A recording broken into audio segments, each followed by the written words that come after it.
Mesdames, Messieurs, bonsoir. Il est l'heure du journal sur la télévision togolaise. En voici les titres.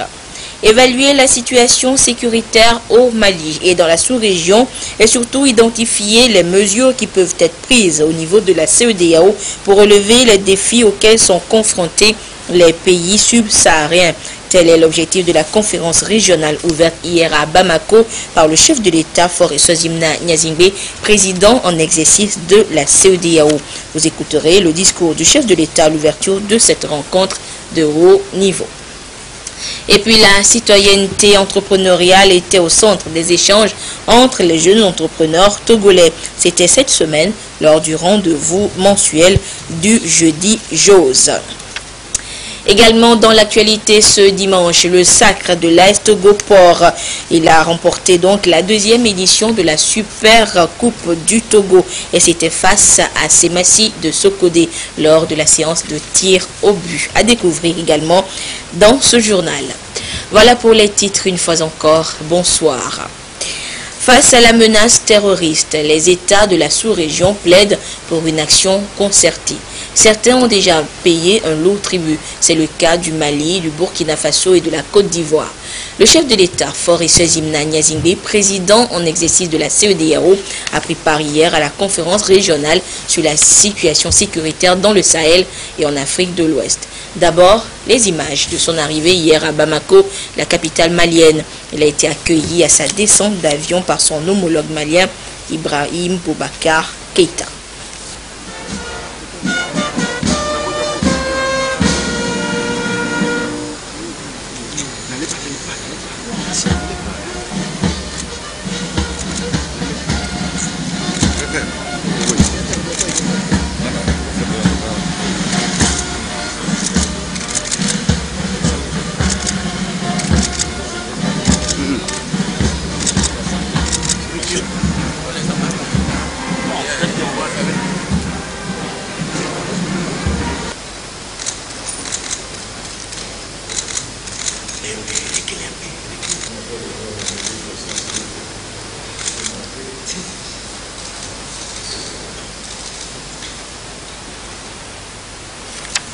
C'était donc là l'arrivée du chef de l'État en terre malienne pour prendre part à la conférence régionale sur la situation sécuritaire dans le Sahel et en Afrique de l'Ouest.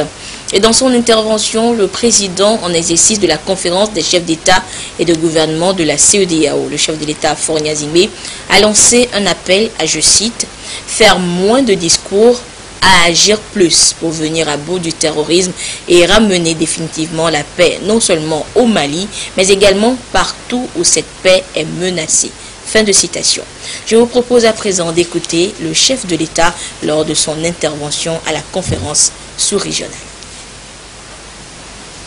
Monsieur Ibrahim Boubacar Keïta, président de la République du Mali et président en exercice du G5 Sahel, surtout chers frères et chers amis. Mesdames et messieurs les présidents des institutions de la République, mesdames et messieurs les ministres, Excellences, monsieur le président de la commission de la CEDEAO, Excellences, monsieur le représentant spécial du secrétaire général des Nations Unies, chef de la MINUSMA, Excellences, monsieur le haut représentant du président de la Commission de l'Union africaine au Mali et au Sahel, Excellences, mesdames et messieurs les membres du corps diplomatique, consulaire et représentants des organisations internationales en République du Mali, chers frères, je vais noter la présence de madame l'ambassadeur de France, de madame la gouverneure de Bamako, monsieur le maire du district de Bamako, mesdames et messieurs, chefs des administrations publiques et militaires, mesdames et messieurs les chefs de délégation à la conférence régionale, mesdames et messieurs les invités. Sur cette conférence qui nous réunit en ce jour, je vais plutôt essayer de vous dire un peu ce que je ressens. Chers frères, plusieurs fois quand nous nous sommes croisés dans les différentes réunions, que ce soit à la CEDEAO, que ce soit à l'Union africaine ou à l'UEMOA, je n'ai pas manqué, comme mes autres collègues, de vous dire ma préoccupation par rapport à ce qui se passait dans le Nord Mali. Et à l'époque, nous ne pouvions qu'exprimer cette inquiétude et notre volonté d'apporter notre contribution à la recherche de la paix. Nous souffrions et nous souffrons encore de voir ce beau pays qui est riche d'une très grande histoire, de voir ces hommes et ces femmes du Mali vivre cette situation qu'aucun pays n'aimerait vivre. Et pourtant, au fond de nous-mêmes, nous savons que les Maliennes et les Maliens, avec à leur tête le président de la République du Mali, en vous-même, vous avez la possibilité de trouver une solution et de régler ce problème. C'est pour moi une conviction intime. Une conviction intime parce que dans la glorieuse histoire de votre pays, vous en avez vu d'autres. Aujourd'hui, c'est vrai, nous sommes inscrits, parfois enfermés dans des mécanismes, comme on dit, de prévention, de gestion et de règlement de crise, qui parfois sont encombrés par les défauts inhérents à toute bureaucratie, puisqu'après tout, quelle que soit l'organisation, il y a des bureaucrates qui travaillent. Et face parfois à cette lourdeur, j'ai envie de dire et de crier, parlons moins et agissons plus. J'ai envie de dire à mes sœurs maliennes et à mes frères maliens que quand il y a un tel péril, plus rien ne compte qu'un sursaut national, qu'un sursaut salvateur pour libérer la mère patrie. Et vous pouvez le faire. Qu'est-ce qui aujourd'hui peut compter plus que de recouvrer l'intégrité du territoire, la souveraineté des institutions maliennes sur toute l'étendue du territoire? Sans ça, rien n'est possible. Mais avec cette solution, avec la paix recouvrée, tout devient possible. Donc tout doit passer après la libération du territoire. Nous avons tous nos pays qui sont ici, nous avons à un moment donné payé le sacrifice suprême à travers nos filles et nos fils. Mais ce qui reste dans nos esprits, c'est à quand la paix définitive. Alors j'aimerais dire que quel que soit le nombre de réunions qui seront organisées, que ce soit des sommets, des réunions d'experts, des conférences, je pense que deux conditions doivent être remplies. Et au risque de me répéter, je veux le dire. C'est d'abord l'union sacrée des Maliennes et des Maliens pour libérer la mère patrie. Et ensuite, que ceux qui viennent, nous qui venons vous aider, que nous n'ayons pas la prétention de mieux connaître votre pays et votre société que vous-même. Jamais il ne faut commettre cette arrogance, jamais il ne faut commettre cette erreur. Nous devons être respectueux des populations, du peuple malien, parce que, comme l'a dit mes prédécesseurs, nul n'est à l'abri de ce qui arrive ici. Plus tôt nous trouverons la solution, plus vite nous retrouverons la stabilité et le chemin du développement dans notre sous-région. Je vous remercie de votre attention. C'était donc l'intervention du chef de l'État, Faure Sozimna Gnazingbe, président en exercice de la CEDEAO hier à la conférence régionale sur la sécurité au Sahel et en Afrique de l'Ouest. Et après l'ouverture des travaux, le président de la République et son homologue malien ont procédé à l'inauguration du centre de coordination du mécanisme d'alerte précoce et de réponse créé par la CEDEAO avec le soutien des États-Unis. Et peu après le Mali, le chef de l'État s'est envolé pour le Sénégal, où il a été accueilli par son homologue Macky Sall. C'était à l'aéroport Léopold Sédar Senghor de Dakar. Vous suivez donc là les images de l'arrivée du président de la République au Sénégal.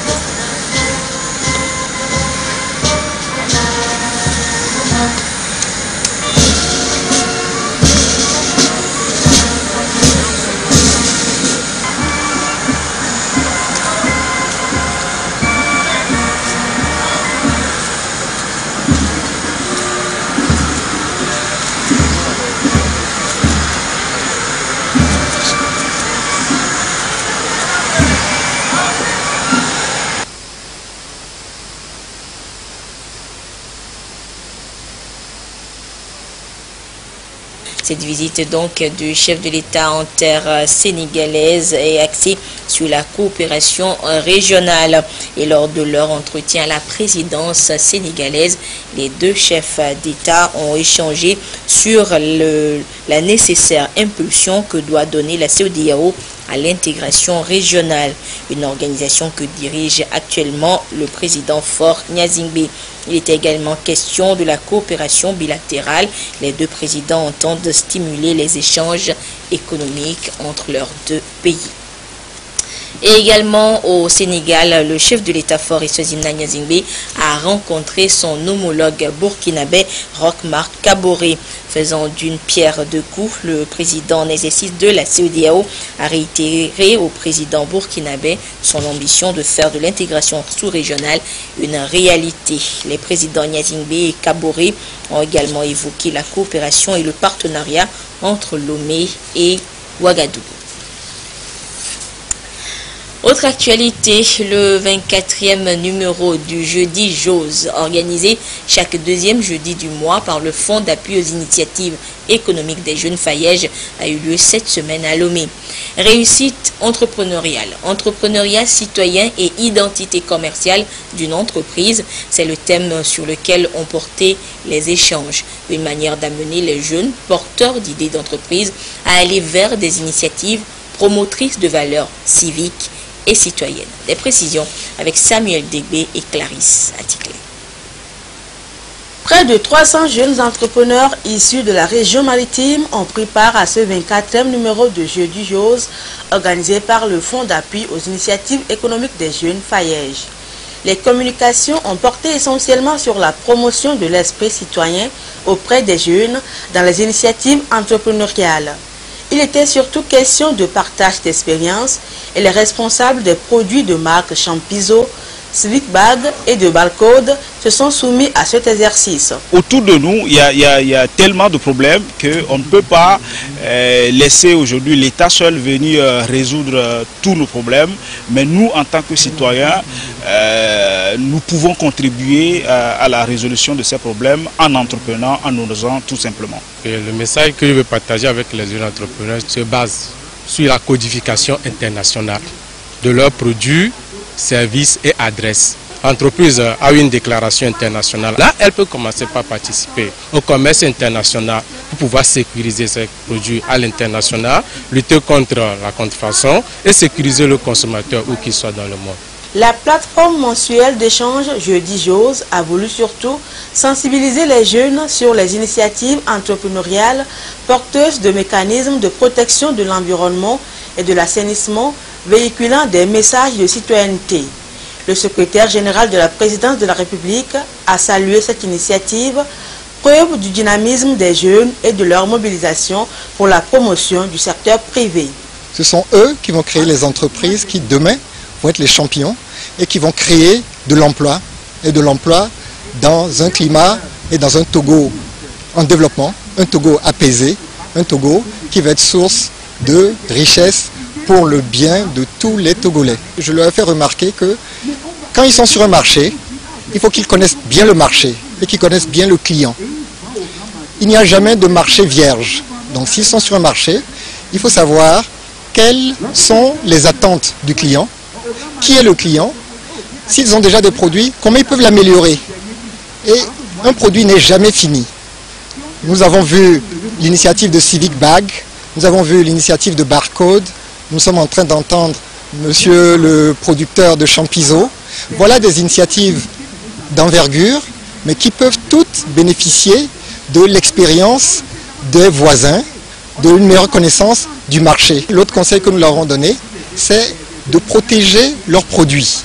Réussite entrepreneuriale, entrepreneuriat citoyen et identité commerciale d'une entreprise est le thème de ce 24e numéro de Jeudi Jose. Comme quoi, l'entrepreneuriat doit s'accompagner de l'identification du produit à travers une marque afin de lui conférer une place sur le marché international. Des éleveurs de bovins de la partie septentrionale du pays participent à une formation à Kara.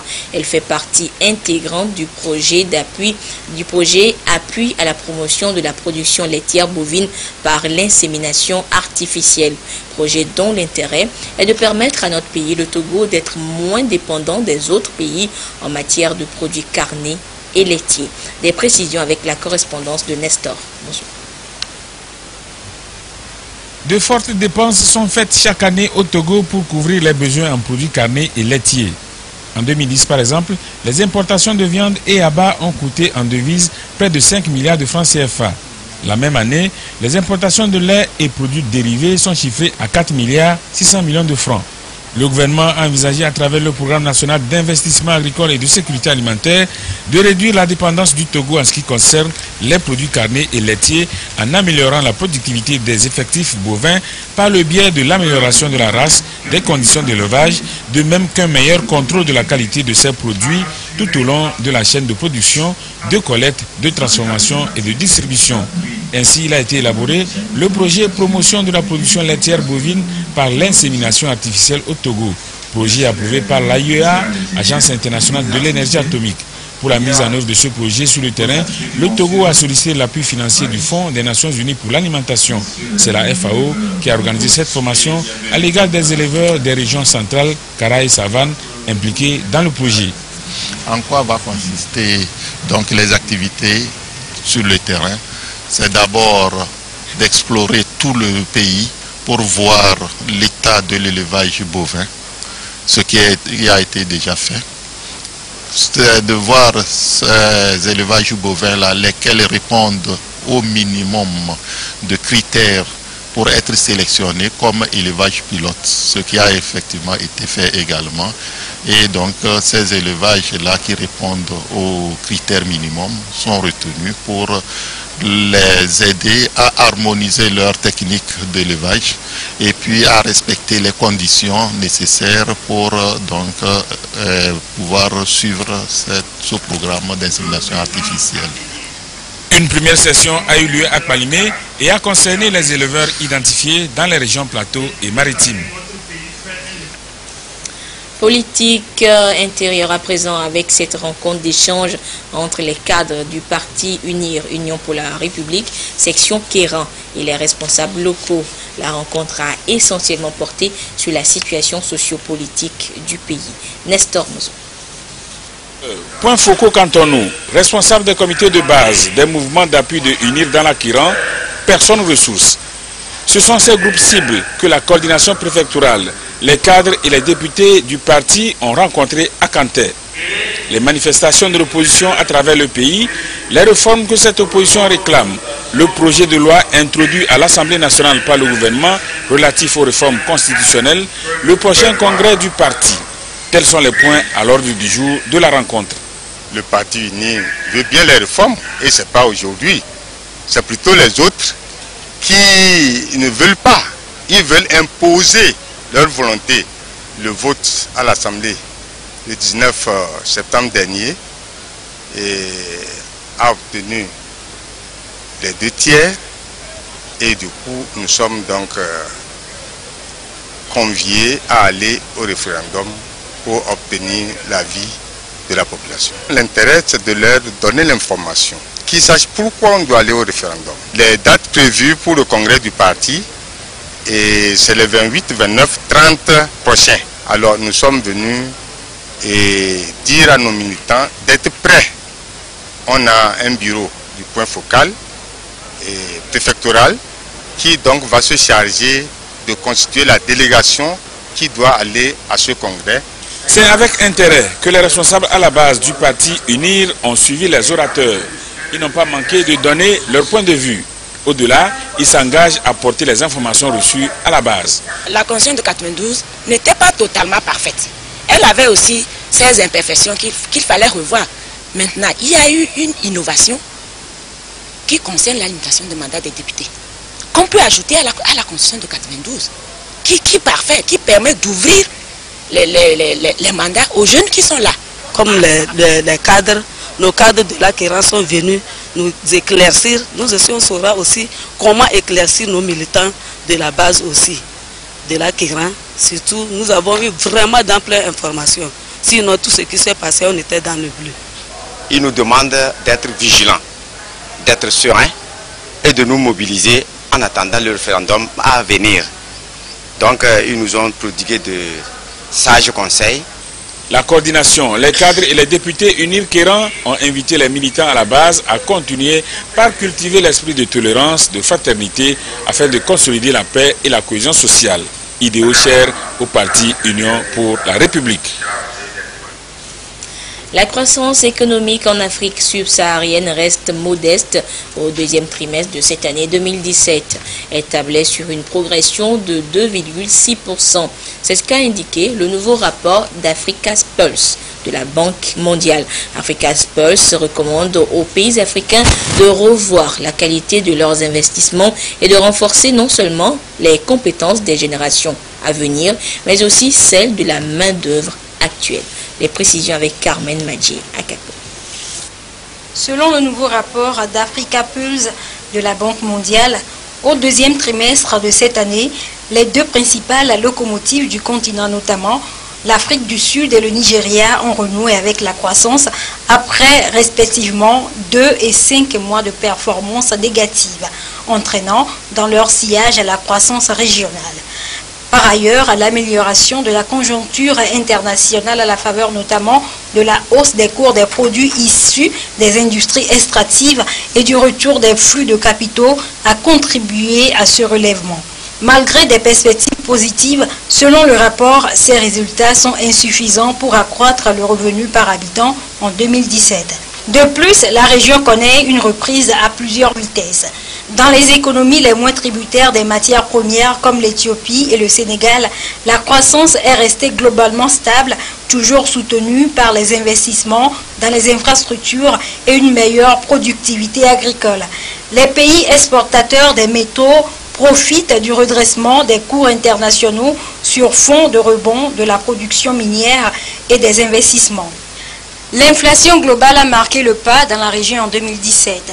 La stabilité des taux de change et la hausse de la production vivrière ont atténué la flambée des prix des produits alimentaires. Les mesures d'ajustement budgétaire restées partielles n'ont pas permis de réduire significativement les déficits. Cette situation rejaillit sur l'endettement public toujours élevé. Les pays de la région doivent redoubler d'efforts pour remédier à l'insuffisance des recettes et maîtriser les dépenses afin d'atteindre l'équilibre budgétaire. À terme, l'Afrique subsaharienne devrait bénéficier d'une reprise modérée de l'activité économique avec une projection de croissance estimée à 3,2% en 2018 et 3,5% en 2019. Ceci compte tenu de la stabilité des cours des matières premières et de la hausse progressive de la demande intérieure. Mais les perspectives restent difficiles pour les pays de la communauté économique et monétaire de l'Afrique centrale CEMAC, contraints de s'ajuster à la faiblesse des cours du pétrole qui diminuent leurs recettes et augmentent leurs dettes. L'essor économique des pays de l'Union économique et monétaire UEMOA devrait en revanche s'accélérer, porté par de solides investissements publics, surtout en Côte d'Ivoire et au Sénégal. Le rapport constate également que la hausse de l'accumulation du capital s'est accompagnée d'une perte d'efficacité des dépenses d'investissement dans les pays dont l'économie est moins résiliente, contrairement à ceux où l'activité a bien résisté au choc. La plupart des pays devraient donc améliorer la qualité de leurs dépenses afin de les rendre plus efficaces et efficientes. Cela passe par deux arbitrages difficiles. Trouver le juste équilibre entre, d'une part, les investissements qui favorisent une hausse globale de la productivité, mais aussi l'inclusion, et d'autre part, entre les investissements axés sur les compétences de la population active d'aujourd'hui et ceux orientés vers la main-d'œuvre de demain. L'information de ce dimanche à l'étranger, c'est la confirmation du face-à-face Weah Boakai au second tour de la présidentielle au Libéria. Selon les résultats annoncés ce dimanche soir par la commission électorale, l'ex-star du PSG, George Weah, est arrivé en tête du premier tour avec 39% des voix devant l'actuel vice-président Joseph Boakai. Le conflit couvait depuis des mois. Les États-Unis ont mis leurs menaces à exécution en annonçant cette semaine leur retraite de l'UNESCO, l'Organisation des Nations Unies pour l'éducation, la science et la culture, au motif qu'elle serait anti-israélienne. Et puis Israël a emboîté le pas aux Américains en annonçant également à son tour son départ de l'UNESCO. Comment peut-on expliquer ces décisions des États-Unis et Israël? Quelles conséquences ces retraits pourraient avoir sur la vie de l'UNESCO? Décryptage avec Augustin Kossi. Le multilatéralisme mis à mal au sein de l'Organisation des Nations Unies pour l'éducation, la science et la culture, UNESCO. Les États-Unis mettent leurs menaces à exécution et annoncent leur retrait de l'institution. Ils accusent l'UNESCO d'être anti-israélienne et lui reprochent d'avoir admis l'autorité palestinienne parmi ses États membres. Cette décision, selon Washington, n'a pas été prise à la légère. Il évoque des considérations financières et organisationnelles pour expliquer son retrait. Les États-Unis avaient déjà quitté l'UNESCO entre 1984 et 2003. Alliés d'Israël, ils avaient cessé leur contribution financière à l'organisation onusienne depuis 2011, suite à l'admission de la Palestine comme État membre. En juillet dernier, Washington avait très mal réagi lorsque l'UNESCO a inscrit la vieille ville d'Hébron en Cisjordanie sur la liste du patrimoine mondial. Ville que les Juifs désignent sous le nom de tombeau des patriarches et les musulmans mosquée d'Ibrahim. Une décision qualifiée d'affront à l'histoire par les USA. Mais il continue depuis à siéger au conseil exécutif de l'UNESCO composé de 58 membres. Ce retrait ne sera effectif qu'au 31 décembre 2018 selon les statuts. Toutefois, ils conserveront le statut d'observateur. Une perte pour la famille des Nations Unies et un coup dur pour le multilatéralisme car les États-Unis font partie des membres fondateurs et sont un grand contributeur. L'universalité est essentielle à la mission de l'UNESCO pour construire la paix, la sécurité internationale face à la haine et à la violence par la défense des droits de l'homme et de la dignité humaine. À quoi servirait-il le patrimoine mondial s'il doit diviser? Dans un monde globalisé, l'isolationnisme de Donald Trump peut-il aider les Américains à garder leur suprématie?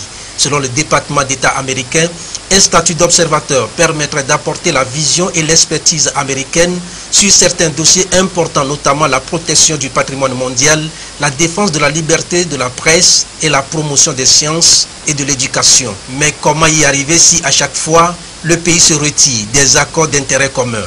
L'accord de Paris sur le climat et l'accord sur le nucléaire iranien sont tous passés par là. Les États-Unis pourraient-ils évoluer et faire face aux enjeux de la mondialisation en vase clos?